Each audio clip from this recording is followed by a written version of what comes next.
안녕하세요, 미스터 논란입니다. 오늘도 흥미로운 토트넘과 손흥민 소식입니다.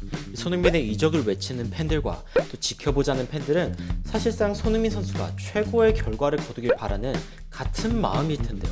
리그 마지막 경기가 남은 상황에 이와 관련된 흥미로운 인터뷰와 외신 기사들 전달해드리겠습니다. 들어가 봅시다. 현재 7위 토트넘은 이제 14위 크리스탈 팰리스와 마지막 경기를 앞두고 있습니다. 크리스탈 팰리는 이미 강등권도 벗어났고 현재 7연패 중인 상당히 무기력한 모습을 보이고 있습니다. 전반기에 토트넘에게 4대 0으로 진 팀이지만 무리뉴는 방심하는 모습을 보이지 않았습니다. 상대가 7연패라는 것을 이야기하는 기자에게 나는 상대방의 전적과 순위를 보지 않는다. 그들의 잠재력, 조직력을 본다. 내가 상대방을 보기엔 훌륭한 팀이고 상위권 팀을 상대로도 움츠러들지 않는 팀이다 라고 상대팀을 칭찬하며 방심하지 않는 모습을 보였습니다. 이번 경기를 꼭 이겨야 하는 무리뉴 입장에서는 이 연패라는 지독한 사슬을 자신의 마지막 홈경기에서 끊어내며 시즌을 마무리하고 싶은 크리스탈 팰리스가 7연패 중인 14위 팀이란 게 하나도 중요하지 않은 것이죠.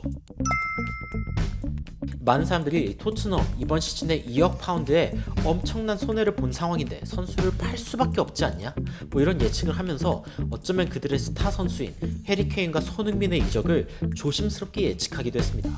하지만 영국 언론 이브닝 스탠다드에 보도된 바에 따르면 무리뉴는 자신의 스쿼드에 대해 확신한다며 굳이 라이벌들처럼 대형 영입이 없어도 이번 여름이 지나면 더 강력해질 것임을 시사했습니다.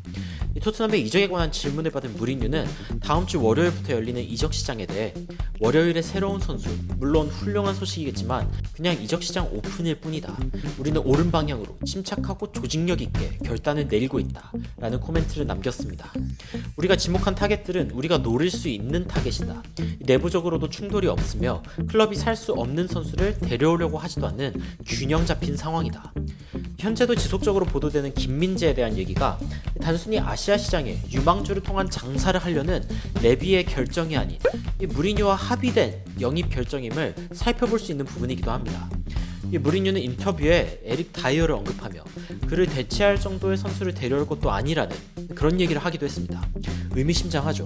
즉 압도적 주전급 탑클래스 영입을 하려는 게 아니라는 어떤 기본적인 전제가 있으며 수비수를 지목해서 말했기 때문에 여튼 김민재 얘기는 나중에 조금 더 전달해 드리기로 하고, 무엇보다도 현재 존재하는 스쿼드의 균형이 중요하다고 강조한 무리뉴는 이를 위해 이번에 떠나는 히카르도 전술 분석관의 자리에 토트넘의 레전드 수비수인 레슬리 킹을 영입한다는 소식을 간접적으로 전하기도 했습니다. 이는 클럽에서 직접 발표했으면 좋겠다 라며 말이죠.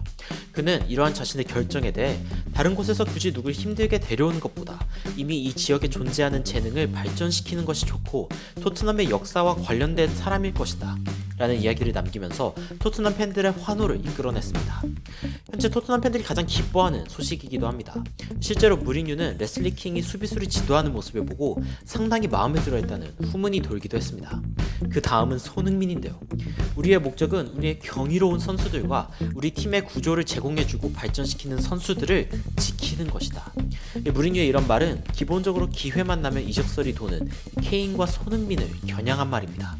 보통 가장 큰 돈이 들어가는 탑클래스 공격수는 토트넘이 팔 수 있는 가장 귀한 선수이자 대체하기 가장 어려운 포지션이기도 합니다. 무리뉴는 케인과 손흥민처럼 확실한 주전급 선수를 무조건 지키는 방향을 통해 돈을 아끼겠다고 명시했습니다. 우리는 중요한 선수들을 팔 수 없고 이런 위대한 선수를 팔 수 없게 됨으로써 쓸 수 있는 돈도 적어지게 된다. 마지막 경기들에 거의 모든 선수들을 쓸 수 있게 된 토트넘은 상당히 좋은 팀이라고 설명한 무리뉴의 말은 팩트입니다. 최근 5경기 4승 1무를 기록한 무리뉴는 다른 어떤 EPL 팀보다도 좋은 성적을 거뒀습니다. 역시 결과를 낼 줄 아는 감독, 무리뉴인가요? 손흥민 선수에게 다음 시즌 토트넘은 꼭 거쳐야만 하는 관문입니다. 매 시즌 기량의 성장으로 놀라움을 안겨준 손흥민은 리그 10-10이라는 대업적을 기록한 선수가 되어 있습니다. 하지만 팀 스포츠인 축구는 개인 기량만으로 승리할 수 없는 팀이기에 우승권 팀으로의 이적을 팬들이 간절하게 바라는 이유 중 하나죠. 하지만 무리뉴가 가세한 토트넘은 적절한 영입으로 현재 가진 스쿼드를 최대한 살려내며 최근 5경기처럼 실속 있는 승리를 이끌어내려는 것이 무리뉴 감독의 계획인데요.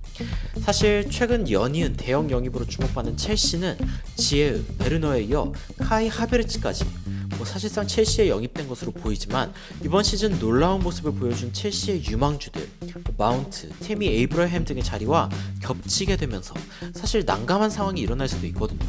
게다가 사실상 토트넘엔 굳이 케인의 백업이 되기 위해 이적을 올 좋은 선수도 찾아보기 힘든 부분이죠. 과연 그의 계획대로 내년 유로파와 리그 성적을 모두 잡아낼 수 있을지 상당히 기대되네요. 일단 이번 시즌 마무리부터 지켜봐야겠죠. 아직 안 누르셨다면 구독과 좋아요 부탁드리며 의견 남겨주시면 더 좋은 영상으로 찾아뵙겠습니다. 지금까지 놀라운 논란 전해드리는 미스터 논란이었습니다. 감사합니다.